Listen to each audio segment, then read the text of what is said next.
We all know the Ramayana and the Mahabharata, right? They're these huge foundational stories for Indian civilization.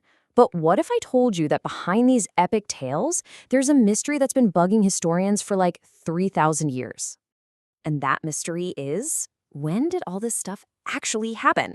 I mean, we all know the legends, but figuring out the real historical time period, that's been a massive puzzle. So today, let's put on our detective hats. We're going to investigate the number one suspect. For a long, long time, the prime suspect has been India's earliest literary era, the Early Vedic age. You know, it kind of makes sense on the surface.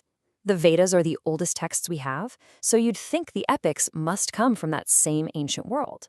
But does the evidence actually hold up, or is this just a classic case of mistaken identity?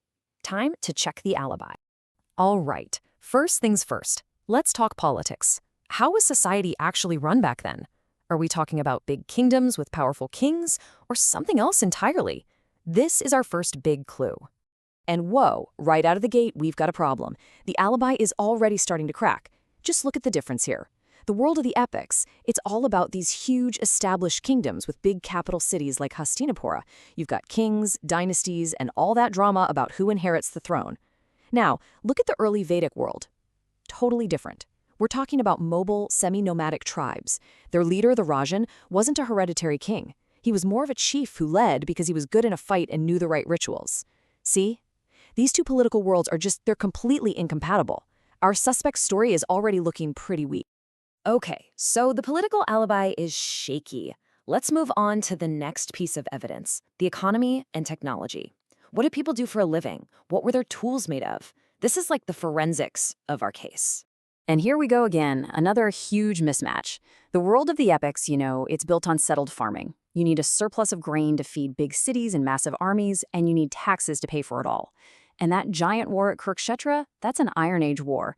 You can't fight that with bronze. But the early Vedic world, it was a pastoral economy. Your wealth wasn't in land, it was in how many cows you had. And their tech, it was all copper and bronze. So you've got an Iron Age agricultural society on one hand and a Bronze Age pastoral society on the other. They are literally from different technological ages. The evidence against our suspect is really starting to pile up now. All right, so the political story doesn't match, the technology doesn't match, but what about the basics? The where and the who, as in who they worshipped. Let's look at the map and the gods. Do they line up? And nope. Another total disconnect. The epics, they take place right in the heart of the Ganga Plains. Think Ayodhya, Hastinapura.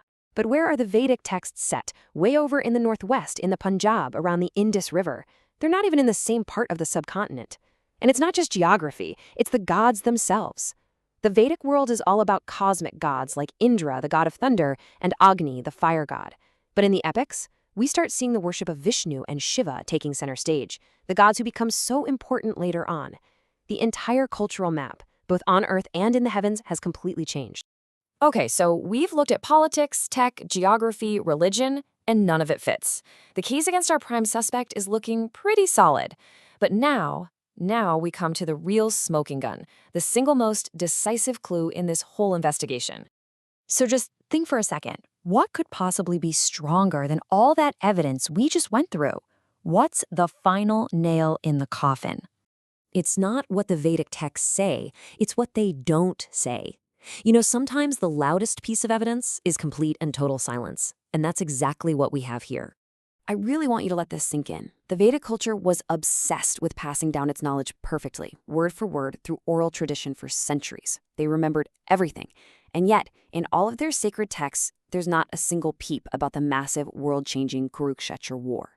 Not one mention of the great city of Hastinapura or Ayodhya.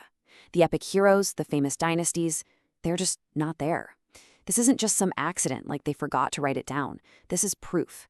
If these huge events had happened, they would have been all over the Vedic texts. The only logical conclusion is they hadn't happened yet. So let's review the case. The political systems don't match. The technology is from a different age. The geography is all wrong. And on top of all that, there's a deafening silence where the biggest events should be. So what's the final verdict?